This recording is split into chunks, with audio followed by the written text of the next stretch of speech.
R Patil ಅವರು ಕರೆಸಿ ಮಾತಾಡ್ತಾರೆ ಈಗ ಅಂತಂದು ಅವರು ಈಗ ಬರಕ್ ಒಳ್ಳೆ ಯಾರು ಹೇಳಿದ್ರು?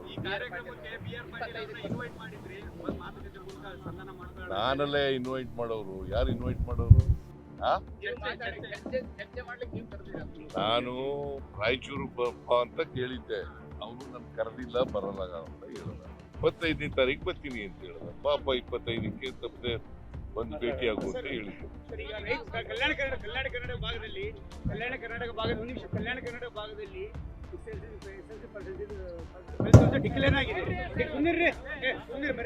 ಡಿಕ್ಲೇರ್ ಆಗಿದೆ. ಇಲ್ಲಿ ಮುಖ್ಯ ಕಾರಣ ಅಂತಂದ್ರೆ 26,000 ಶಿಕ್ಷಕರು ಕೊರತೆಯಿಂದಾಗಿ ಡಿಕ್ಲೇರ್ ಆಗಿರ್ತಾರೆ. ಇಲ್ಲ, ಹೊಸದಾಗಿ ಶಿಕ್ಷಕರನ್ನ ನೇಮಕ ಮಾಡ್ಕೋಬೇಕು ಅಂತ ಹೇಳಿದ್ದೀನಿ, ಆದೇಶ ಕೊಟ್ಟಿದ್ದೀನಿ. ಹೊಸದಾಗಿ ಟೀಚರ್ಗಳನ್ನ ನೇಮಕ ಮಾಡಕತ್ತಾರೆ. ಇವತ್ತೇನು SSLC ನಲ್ಲಿ PUC ನಲ್ಲಿ ಡಿಕ್ಲೈನ್ ಆಗಿದೆ ಹೈದರಾಬಾದ್ ಕರ್ನಾಟಕದಲ್ಲಿ, ಅದು ಮೇಲ್ಕೆ ಬರ್ತಕ್ಕಂಥ ಪ್ರಯತ್ನ ಮಾಡ್ತೀವಿ. ಸ್ಟಾರ್ಟ್ ಆಗಿದೆ ಸರ್, ಆಲ್ರೆಡಿ ಸ್ಟಾರ್ಟ್ ಆಗಿದೆ. ರಾಜ್ಯದಲ್ಲಿರುವಂತಹ ಒಬ್ಬೊಬ್ಬ ಕಾಂಗ್ರೆಸ್